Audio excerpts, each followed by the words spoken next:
Father Sampathik from CG Virus here, and we're going to see how to use non-destructive adjustment layer. So adjustment layer, I mean filter layers.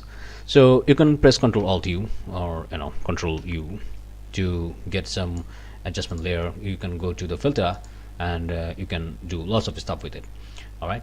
So these filters, without any masking, you can do lots of stuff like hue saturation and stuff like that. You can do it, but you can use a filter as well, filter mask as well.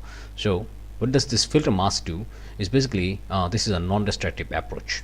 So I want to, let's see, I want to create it like cyan or goldish type of thing. So let's go to lightness, let's go to saturation. There you go. That. So I can go for something like this. Yeah, something like that.